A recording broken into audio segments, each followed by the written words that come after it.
Les riches créent leur vie, tandis que les pauvres subissent leur vie. Les riches se concentrent sur les occasions, tandis que les pauvres se concentrent sur les obstacles.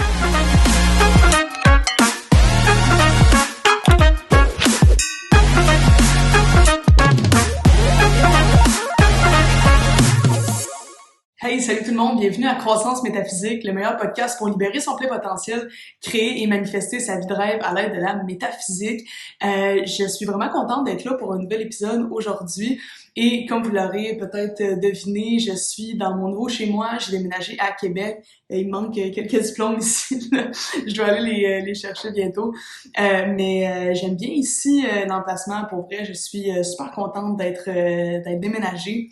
Et aujourd'hui, j'ai eu envie de revenir en force avec un sujet super pertinent, qui est un sujet de finance. En fait, on va parler de dossier financier intérieur. Et si vous n'avez pas vu mes anciens podcasts, peu importe, je vous invite à aller jeter un œil. Ça arrive souvent que je vais parler de finances, d'alignement, comment manifester plus d'argent dans sa réalité.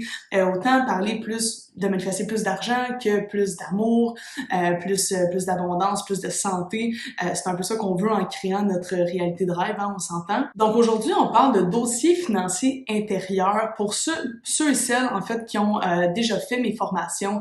C'est sûr que c'est un sujet qu'on a déjà traité. J'accompagne les entrepreneurs à propulser leur entreprise à l'aide de leur propre potentiel intérieur. Fait que c'est sûr que quand on parle de propulsion d'entreprise, on va parler de comme propulsion financière, on s'entend. Et on peut pas parler de propulsion financière sans parler de dossier financier intérieur.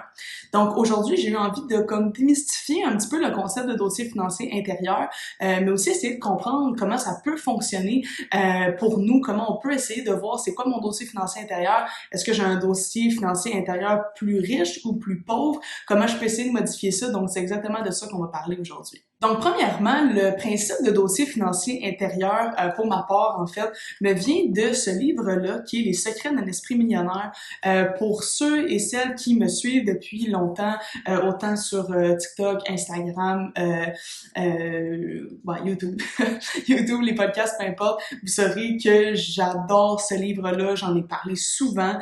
Ça a été un livre que j'ai lu dès mes débuts en développement personnel et l'auteur, c'est T. Harv Eker. Et en fait, cet auteur-là nous parle de dossier financier intérieur et c'est en fait lui-ci. Et c'est de lui qu'on va s'inspirer en fait pour parler de ce concept-là. Je tiens à mentionner que pour sa part, en fait, lui, Eker nous partage les dossiers financiers intérieurs en étant un peu comme blanc ou noir. C'est-à-dire que il y a un peu deux options. Soit tu as un dossier financier intérieur riche ou tu as un dossier financier intérieur pauvre.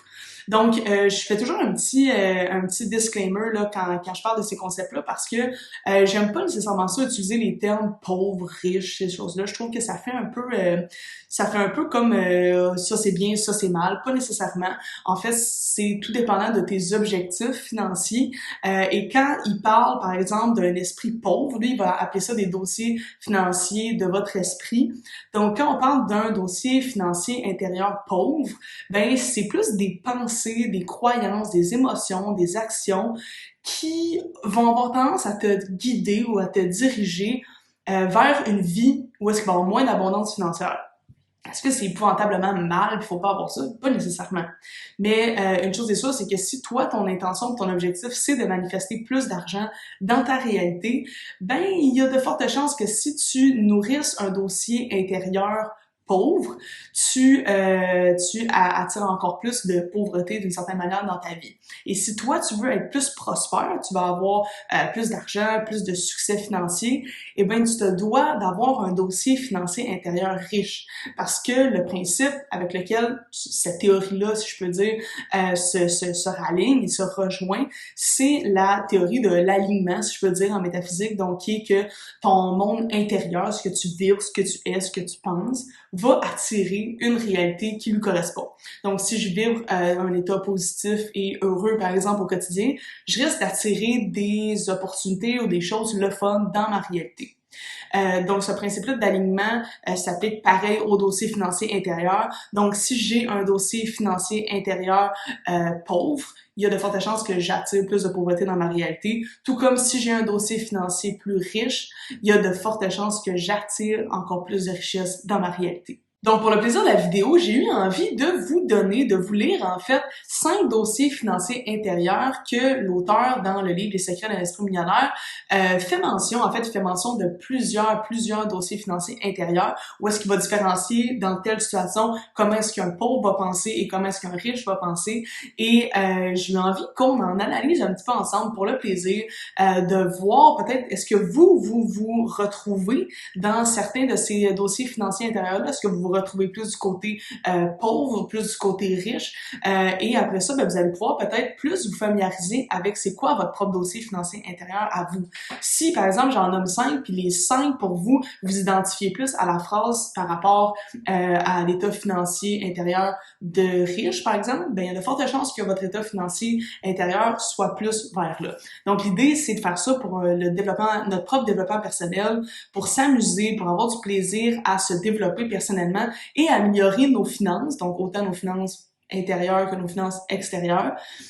Donc, on fait ça pour s'amuser, pour avoir du plaisir. Il n'y a pas de diagnostic qui sort de là, loin de là. Au contraire, le but, c'est juste de se familiariser avec ces concepts-là pour essayer d'améliorer notre situation financière éventuellement. Donc, je commence avec le premier dossier financier intérieur qui dit que les riches créent leur vie tandis que les pauvres subissent leur vie. Donc, il y a vraiment une différence avec ces deux mots-là, avec le mot créer et le mot subir. Donc, ces deux verbes-là, on s'entend, sont par rapport à notre vie. Donc, est-ce que je crée ma vie ou est-ce que je subis ma vie? Et on s'entend aussi que pour les deux, c'est extrêmement différent.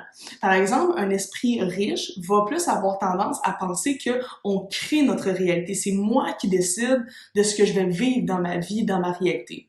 Tandis qu'un esprit plus pauvre va avoir tendance à penser que on subit notre vie. Fait que moi, je sais pas trop ce qui va m'arriver, puis il m'arrivera ce qui m'arrivera, puis les choses m'arrivent à moi. C'est pas moi qui les crée. Et c'est deux mindsets complètement différents qui, financièrement parlant, selon l'auteur, vont nous amener vers une situation financière différente. Donc, si je crois que j'ai créé ma vie, puis que moi, ce que je veux, c'est avoir plus d'abondance financière, ben, il y a de fortes chances que j'ai la croyance que je suis capable de créer plus d'abondance financière dans ma réalité. Ce qui est une croyance positive, on s'entend. Si, par contre, j'ai la croyance que je subis ma vie, eh bien, il y a de fortes chances que je me dise, bon, je veux faire plus d'argent, qu'est-ce que je peux faire? En fait, même j'ai l'impression que dans cet état d'esprit-là, on est moins dans le qu'est-ce que je peux faire, on va peut-être plus dans la fatalité un peu. Donc, la victimisation un peu. C'est comme ça, c'est plate, c'est à cause de mes parents, c'est ci, ça. Donc, on subit notre vie.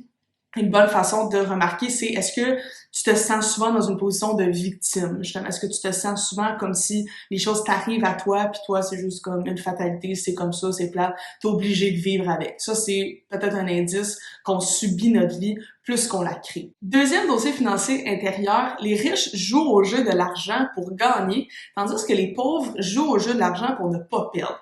Donc, il y a une différence entre les deux où est-ce qu'on travaille, où on crée pour pouvoir gagner quelque chose versus ne pas perdre. Quand on est dans un état de je ne veux pas perdre, on tombe dans un état de manque, un peu de stress, d'anxiété, de ci, ça, ou est-ce que on est plus dans un état où est-ce qu'on veut garder, et vous savez que l'état de manque, ben, énergétiquement parlant, c'est sûr que ça va nous attirer encore plus de manque. Donc, ce qu'on veut, techniquement, c'est plus être dans une soif de réussir, de créer, de gagner. Et c'est là qu'on va voir une petite différence au niveau peut-être de l'esprit riche versus l'esprit pauvre. L'esprit riche qui va vouloir gagner, qui va avoir une intention d'aller chercher, de gagner, tandis que l'esprit pauvre, lui, va plus avoir une intention de peur, de manque, donc de ne pas vouloir perdre ce qu'il a. Troisième dossier financier intérieur, les riches sont engagés à être riches, tandis que les pauvres veulent être riches. Donc, encore une fois, il y a seulement un mot qui fait la différence. Engagé et vouloir. Donc, quand on est engagé envers quelque chose, quand on est vraiment motivé et discipliné pour atteindre quelque chose qui est plus sérieux, et évidemment, c'est un état d'esprit qui va favoriser le succès de cet objectif-là. Donc, si je suis engagé à être riche, ça veut dire que je vais mettre des actions en place, je vais essayer de me sentir comme si j'étais déjà cette version-là de moi. Donc, je vais mettre des choses en place pour pouvoir arriver à mes fins. Et ça, c'est un état d'esprit engagé. De l'autre côté, on va avoir un esprit pauvre qui va vouloir être riche. C'est comme juste, je veux être ça, j'aimerais ça être ça. Et vous savez, en fait, je pense qu'on peut demander à n'importe qui, est-ce que tu veux être pauvre? Il y a personne qui va dire oui. Tout le monde veut être riche. Donc, il y a une différence entre le fait de... Quand je dis tout le monde veut être riche, ce que je veux dire, c'est qu'il y a personne qui veut vivre de stress financier. Il y a personne qui veut souffrir d'une certaine manière du manque d'argent et de pas pouvoir nourrir ses enfants, de pas pouvoir avoir une bonne qualité de vie. Donc, c'est ce que je veux dire par tout le monde veut être riche. Il y a personne qui va souhaiter être dans la pauvreté et souffrir à cause du manque financier. Parce qu'on s'entend, on vit quand même dans une société qui est régie par l'argent. L'argent, c'est notre monnaie, c'est notre façon d'échanger, en fait. Donc, on est un peu obligé de s'adapter et de faire de l'argent pour vivre dans la société dans laquelle on est en ce moment. Donc, on veut tous être riches. Donc, qu'est-ce qui fait qu'il y en a qui vont vraiment l'atteindre et d'autres qui vont toujours continuer de le vouloir? Ben, c'est l'engagement. En fait, de vraiment être engagé, de vraiment, que ce soit vraiment un objectif réel, de dire, moi, j'ai envie de créer de l'abondance financière. C'est ce que j'ai envie de faire et je suis engagée à le faire. Donc, autant mes pensées, mes paroles, mes émotions, mes actions vont être dans la direction engagée à me rendre à mon objectif. Donc, il y a une différence entre vouloir être riche, qui est plus un esprit un peu pauvre, tandis qu'il y a l'esprit un petit peu plus riche, qui lui est vraiment engagé à atteindre cet objectif-là d'abondance financière. Quatrième dossier financier intérieur, les riches voient les choses en grand, tandis que les pauvres voient les choses en petit. Donc ça, je pense que c'est quelque chose qui est assez unanime, c'est-à-dire que des fois, quand on va avoir un esprit pauvre, puis on peut avoir un esprit pauvre à certains moments, il faut être à l'affût de ça. C'est pas comme t'es riche, t'es pauvre, puis ça va tout déterminer. Au contraire, le but, c'est juste de peut-être apprendre à se connaître, apprendre à voir, ok, attends un petit peu, est-ce que moi, j'ai ce raisonnement-là dans telle situation? Ah, peut-être que ça démontre une peur, un manque qui me tend un peu vers l'esprit pauvre à ce niveau-là. Ah, par contre, moi, je suis engagée à être riche. Bon, ben ça, j'ai un esprit riche plus à ce niveau-là. Puis là, on essaye de tout balancer pour s'adapter à nos objectifs. Mais une chose est sûre, c'est que quelqu'un qui a un esprit riche puis qui voit l'argent comme quelque chose qui rentre, qui sort de son compte. Par exemple, on va pouvoir le voir, je fais une petite parenthèse, comme vous le savez, moi, je suis à la vente de formation. En fait, j'accompagne les gens à propulser leur potentiel intérieur, je peux dire, autant dans leur entreprise pour les entrepreneurs, mais aussi pour monsieur, madame, tout le monde qui veut exploiter son potentiel intérieur. Et dans le domaine de la formation, on le voit aussi, hein, les gens qui ont peur d'investir en eux, les gens qui ont peur d'investir un certain montant dans leur développement personnel parce que c'est comme si on a peur de pas recevoir le retour, peu importe, mais pourtant on va dépenser des milliers de dollars par année, par exemple, dans la restauration ou dans des voyages, des choses comme ça. Donc ça dépend de ce qu'on valorise. Donc ce que je veux dire par là, c'est que ça paraît quand quelqu'un voit les choses en grand, cette personne-là va peut-être plus se dire, ben ça vaut la peine d'investir tel montant d'argent en moi parce que je sais qu'après je vais être capable de faire telle chose, et on voit pas l'argent comme étant c'est épouvantable si je sors tel montant d'argent de mon compte, ça se peut pas, hein, et de voir les choses comme trop des gros montants, donc de voir les choses en petit comme ça fait qu'on va toujours un petit peu rester dans ces petits montants-là d'une certaine manière, ce qu'on veut pas si on veut propulser en fait notre abondance financière. Donc, cinquième dossier financier intérieur, les riches se concentrent sur les occasions, tandis que les pauvres se concentrent sur les obstacles. Donc ça, c'est quand même quelque chose qui est assez commun. Je pense qu'on a tous déjà un petit peu entendu ça. Je l'ai dit souvent à plusieurs reprises, where attention goes, energy flows. Donc là où va votre attention, il va y avoir de l'énergie. Donc vous allez avoir encore plus de cette chose-là. Si vous mettrez votre attention sur les opportunités qui arrivent dans votre vie, vous allez manifester techniquement encore plus d'opportunités et de belles choses dans votre réalité. Si au contraire, vous mettez votre attention et votre focus sur les obstacles dans votre réalité, il y a de fortes chances que vous manifestiez encore plus d'obstacles et de blocages dans votre vie. Moi, je l'ai expérimenté à plusieurs reprises dans ma propre vie, là, quand j'ai vraiment une attention sur les opportunités, le focus, le positif. Il y a encore plus de positif qui arrive dans ma vie quand, à l'inverse, je focus sur les obstacles parce que je vais moins bien ou peu importe. Il y a de fortes chances que j'attire encore plus de choses négatives dans ma réalité. Fait que c'est là qu'il faut complètement arrêter, se réaligner et faire en sorte de focuser plus sur les opportunités dorénavant. Fait que j'espère que ces 5 dossiers-là financiers vous ont aidé à comprendre davantage un petit peu Quelle est la différence entre un esprit riche et un esprit pauvre? Car en tant que quand on parle d'esprit riche ou d'esprit pauvre, c'est toujours un amas de pensées, d'émotions, d'actions, de comment on est à l'intérieur de nous. Des fois, ça fit plus avec un esprit riche et d'autres fois avec un esprit pauvre. Donc, on veut évidemment, si vous, votre objectif en regardant cette vidéo-là, c'est de propulser votre abondance financière dans votre vie, ben je vous invite fortement à favoriser un état financier intérieur, un dossier financier intérieur plus riche que pauvre, parce que c'est vraiment avec ces pensées-là et cette énergie-là plus abondante que vous allez être capable de manifester plus de belles choses dans votre réalité. Donc, c'est super, super important de prendre conscience de ça. C'est pas quelque chose qui va bouger là du jour au lendemain nécessairement, mais une chose est sûre, plus vous prenez conscience de vos sentiments ou de votre façon d'être à l'intérieur de vous avec l'argent, plus vous allez pouvoir l'optimiser et faire en sorte d'améliorer vos finances personnelles tout simplement.